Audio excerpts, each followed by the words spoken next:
A team member may have some extra free time, and just because they have their free time, you will dump any work on them. If you do everything by yourself in your business, then you become the biggest bottleneck of your business. This is a well-known fact by a lot of business owners, but they still feel stuck when it comes to making sure that they get out of the way and they delegate the tasks and activities to their team members so that they can focus on growth and expansion while the team is driving the day-to-day activities with consistency. And that's why in this video, I'm going to teach you a framework which I call as the delegation cycle.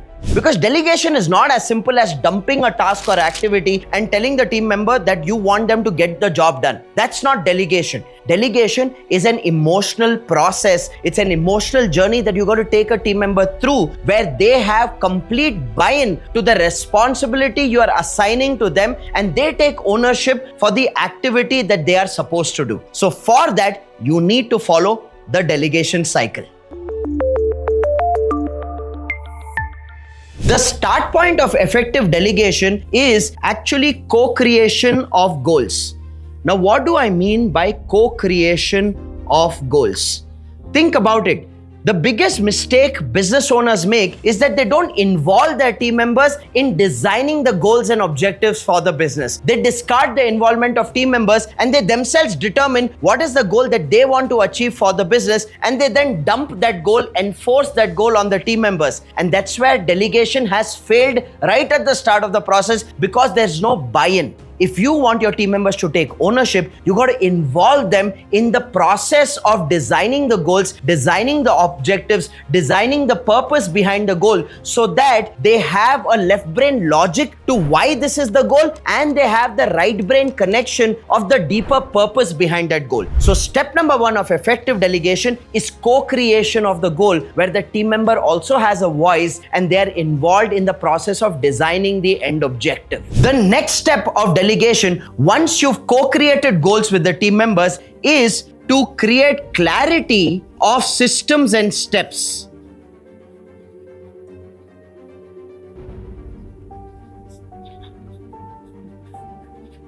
Now think about it.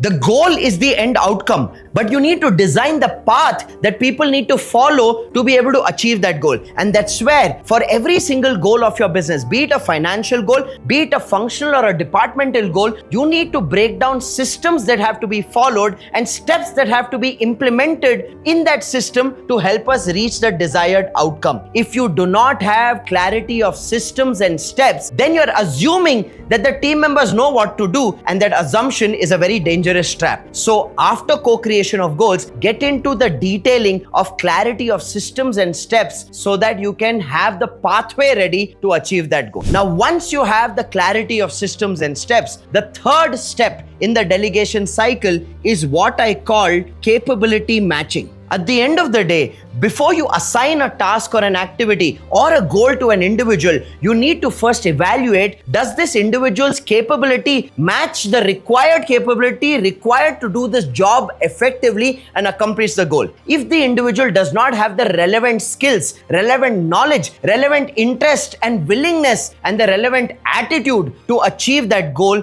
no matter how clearly you break down for them what is the task or activity they have to do, they'll be ineffective and inefficient in getting the job done. A very, very critical part of the delegation process is to make sure you are delegating job roles to individuals based on their capability metrics and not based on the fact that a team member may have some extra free time, and just because they have their free time, you will dump any work on them. Capability matching is one of the most critical steps for successful delegation. Now, if you feel, Rajiv, I myself as a business owner lack the capability of co-creating a goal, a vision and objectives for the business. I myself as a business owner lack the capability of designing systems and steps for achieving the goals of various activities like marketing, sales, operations, R&D, accounts and human resources in my business. And I myself lack the capability of evaluating the capability of my team members. Then I have a special gift for you. In the description below, you will see a link of a 40-minute training designed to help you enhance your capability as a business owner by teaching you the steps the skills and the strategies that you need to follow to build a scalable, profitable business. Thousands of business owners have benefited from the system I teach in this training. So make sure you click on the link below and watch this training right after this video, because the link expires after a couple of days. So take action,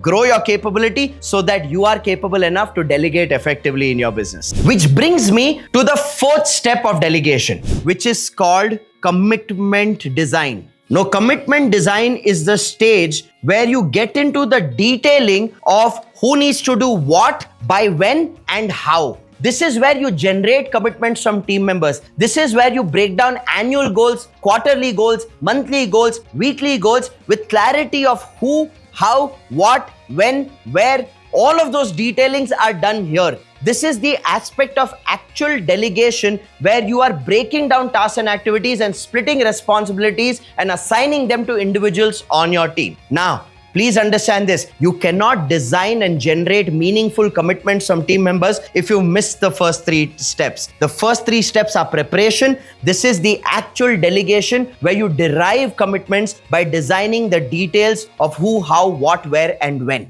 And by the way, delegation doesn't end here. It starts from here. Once you've delegated responsibilities to individuals, the cycle of delegation still continues, because then you need to get into consistent reviews. This is where you need to do weekly, monthly, daily reviews at different levels of the organization and give feedback to people. If you're not reviewing, you do not have clarity whether your team is on track for the goals or not. And delegation requires reviews. Therefore, you got to have a mechanism of monthly strategic reviews, weekly tactical reviews, and daily operational reviews so that everything is working like a smooth engine towards an end goal. So consistent reviews is your responsibility to make sure that the delegation is successful for the business. Which brings me to the sixth and final step of delegation, which is celebration.